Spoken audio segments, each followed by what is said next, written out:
nyo ang malamig na destinasyon, sa Sagada kayo dapat magbakasyon. Silipin po ang natatangi nitong ganda nang hindi nabubutas ang inyong bulsa.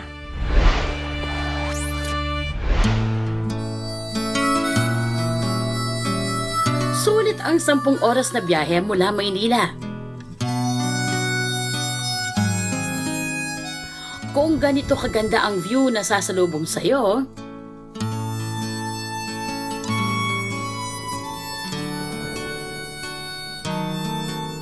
sino ang hindi mai-inlove sa angking ganda ng Sagada? Dito sa Sagada, marami tayong pwedeng puntahan, lalo na sa mga adventurous. Nandiyan si Sumaging Cave. Then of course, Bomodok Falls. Sa Bomodok Falls naman, tinuturing tong Mother Falls, isa sa pinakamalalaking falls dito sa Sagada. Pero bago tayo lumarga, inutom, nako, parang nakakagutom.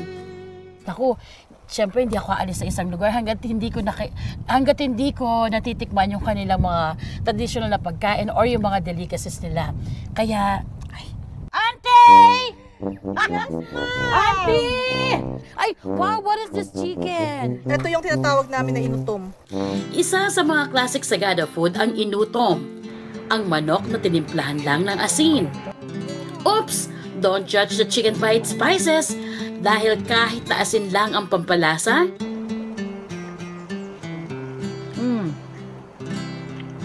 Ito naman yung pan.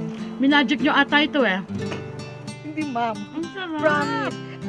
Ang sarap nito ay nagmumula sa tradisyonal na paraan ng pagluluto. Ito po yung proseso ng paggawa ng inutom. Opo. Kung ginugutom ho kayo, Inutom. inutom. Yes. Sorry. Una, tunawin ang rock salt sa konting tubig. Itusok ang manok patayo sa paglulutuan.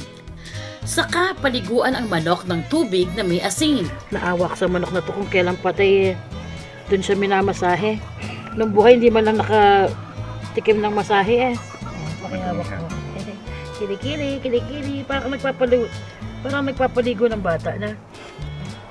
Okay.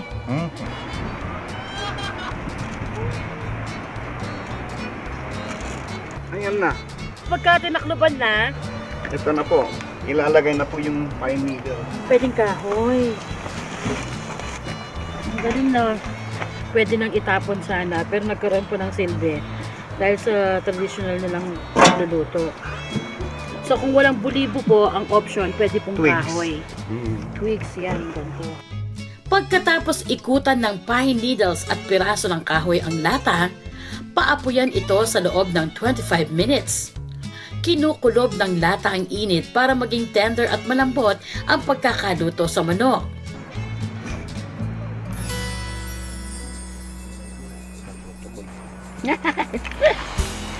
Gusto ko nang kainin. I-ano nyo na ako. I-slice nyo na po ako. Kahit manipis lang. Oo.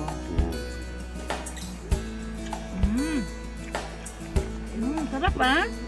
Ang sanyo ko leeg. Sirahin mo. Kasi baka Kain ka kuya, kung ano ano kayo, nainggit kayo eh. Guys, akalain mo ha. Asin lang to, very basic po ang pagluluto. Kailangan nyo nang tandaan kung paano yung paraan. Uncle, thank you! Yung lasa po niya hindi manamis-namis, pero yung manok manimis. Ibig sabihin masarap. Mabibili sa poblasyon ng Sagada ang isang buong manok na inutom sa halagang 550 pesos. Pagkatapos mawala ang gutom sa inutom, sabak na agad sa adventure na susubok sa katatagan ng tuhod. Ang trekking papunta sa natatagong kayamanan ng Sagada, ang Bomodok Waterfalls. Pero kahit manginig ang tuhod ng mga hindi sanay sa trekking, pantanggal pagod naman ang magagandang tanawin. May bonus pang wild berries na pwedeng kainin. Matapos ang isang oras na lakaran, mararating na ang Bomodok Falls.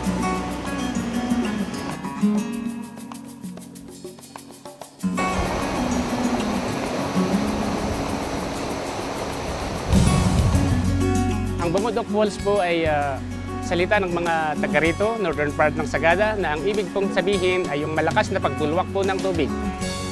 Ang Bumudok Falls po na ito ay may taas na 200 feet.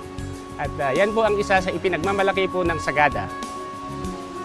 Mapatag araw man o tag-ulan, hindi raw humihina ang agos o nagkukulay putik ang tubig nito.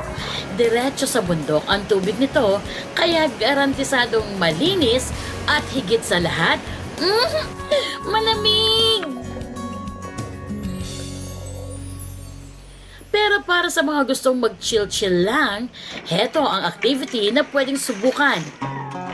Ang paggawa ng famous Sagada cloth. Kilala ang Sagada cloth dahil sa masinsin at detalyadong pagkakahabi ng design sa tela. Dahil komplikado ang mga design, hindi raw pwedeng istorbohin ang mga gumagawa rito sa weaving center. Pero dahil sadyang makulit ako, Cute mo ba ako, ha? Tingnan niyo nga po ako, manang. Tingnan niyo po. please tell your friends. Susubukan kong gumawa ng sarili kong tela. Dito magmula ito na kaliwa ka.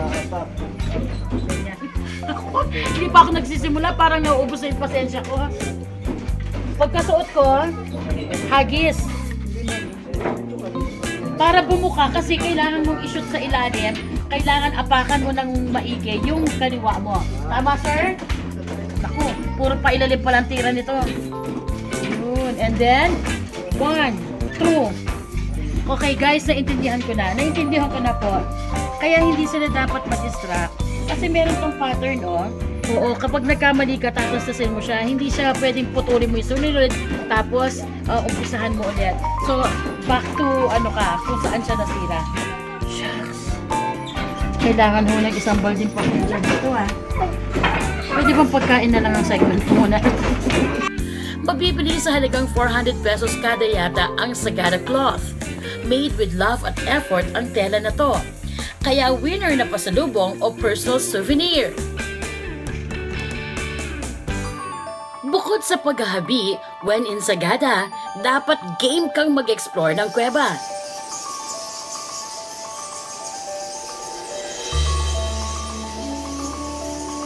Pagpasok pa lang, maririnig na ang tila excited na tsismisa ng mga paniki.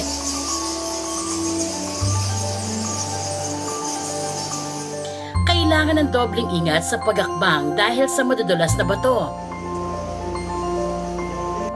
May bahagi rin kung saan dapat magtanggal ng sapatos para mas madaling kumapit ang paa at makaiwas disgrasya. Dagdag excitement din ang pagrapel pababa para mapasok ang malaking chamber ng kuweba.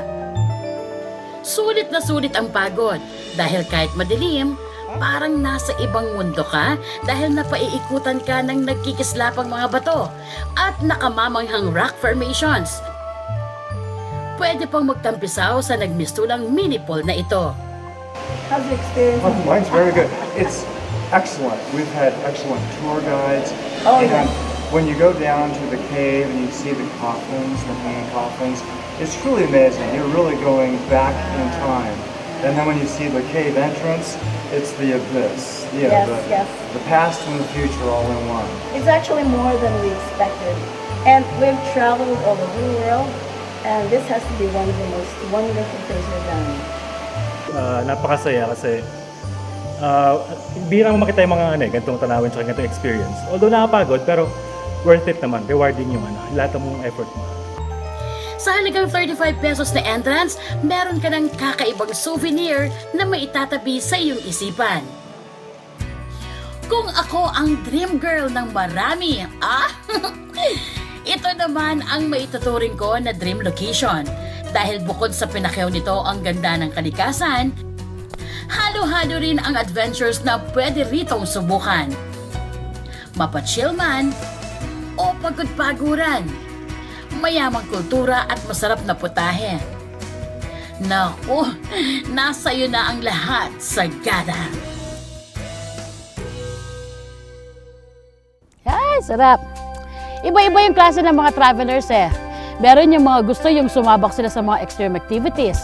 Meron naman yung mga chillax lang, di ba? Or merong mga travelers na gusto lang nila yung maki-immerse sa mga local. Nako, okay, kung all of the above, yun ang hanap mo, Sagada ang pupuntahan mo kasi lahat ng mga nabanggit ko nandito na. Pero ako, for the meantime, gusto ko muna parang chillax-chillax lang. May bonfire ako, eto malapit ng maluto, and of course, look at the view. So, I'm a chillax traveler for now.